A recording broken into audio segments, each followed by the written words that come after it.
Well, it's been a while since I had a positive game to talk about. Possibly the best game from Rockstar yet.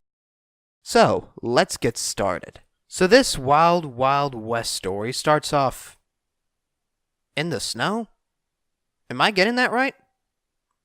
Okay then.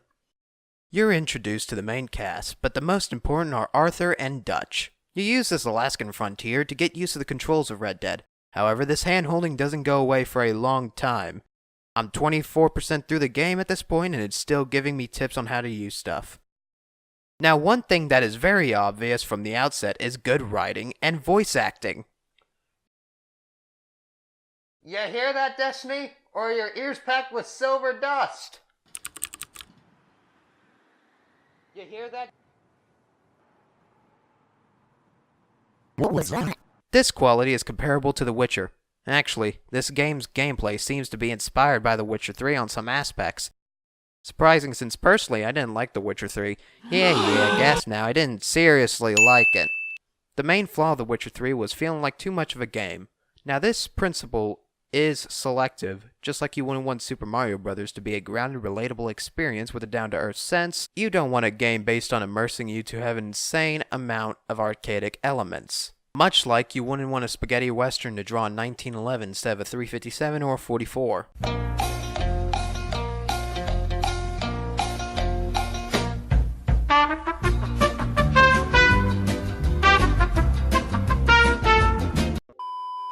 Verting back on topic, the story of Red Dead revolves around you growing a gang of outlaws.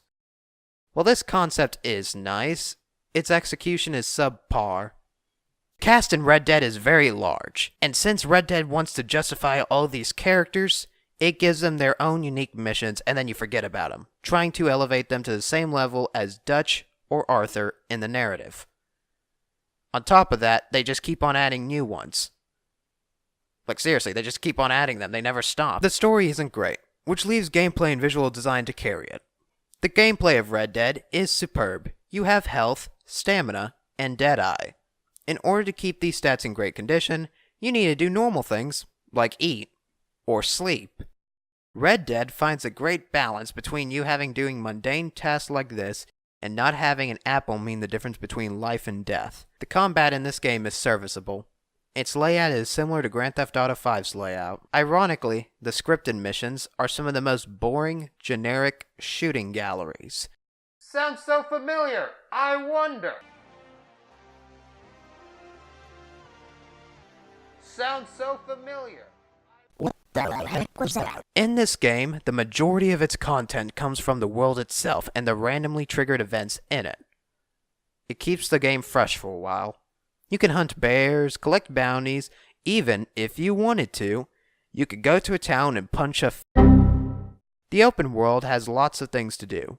Once you get paid, you could spend it on guns, gear, horses, food, your camp, and more. Upgrading is also a core of this game. Unlike the missions, most situations can be approached with different tactics. However, the easiest way to settle things is just shooting people. If I were to criticize this gameplay, for one thing, it's how Deadeye works. It's a very inconsistent ability. Sometimes you shoot one guy and it turns off, while another time you hipfire 2 to 3 shots instead. As for the visuals, holy cow, they look good. I'm playing this on a PS4, probably at 30 frames, and holy cow does this look good. One underrated thing about this game is the sound design, from gunfire to music. I mean, just listen.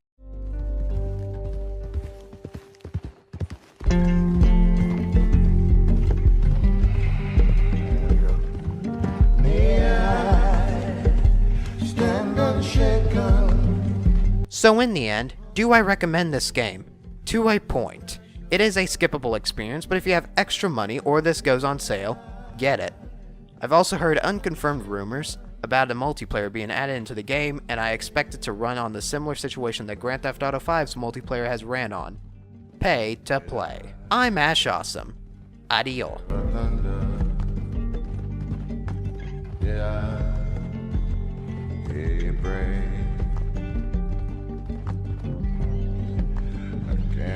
I remember just what guided me this way.